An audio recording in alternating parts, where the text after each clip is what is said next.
So the next question is, how can individuals bring their authentic selves into a professional setting, and what impact does authenticity have on career satisfaction and success?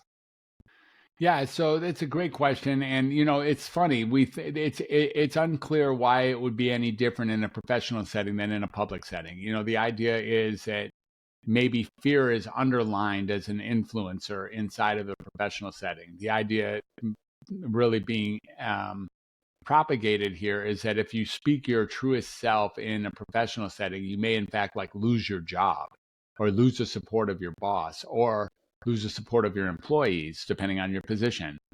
And so it seems like it's a greater risk to actually speak your truest authentic self in a professional setting, because your moneymaker might be affected directly. Not only might you be thrown off the island, but if you get thrown off the island, you don't have any income all of a sudden, or you get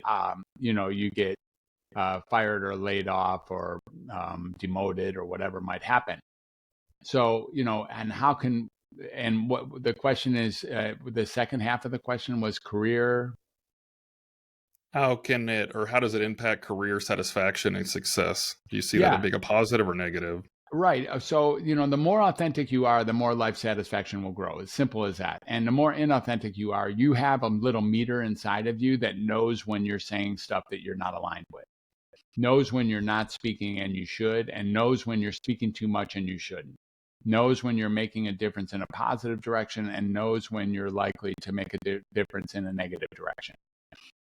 And the more authentic you bring your life, the more aligned with your truest heart and soul, your core values that you're speaking, your thoughts and your actions are aligned with, the more likely you are to actually have a life that's working, to actually have a satisfying life. In fact, I'm not positive that authenticity isn't maybe the number one thing that's required to have a life that works.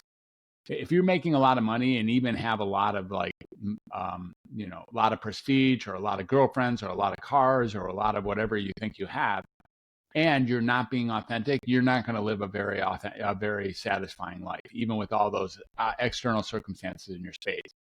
But when you're living an authentic life and earning whatever is due to you, like whatever consistent with the life you're delivering, and it's resonating with your harmonically with your core self, that's the recipe for a life that works, and that's a recipe for a career and life satisfaction, in my very real opinion.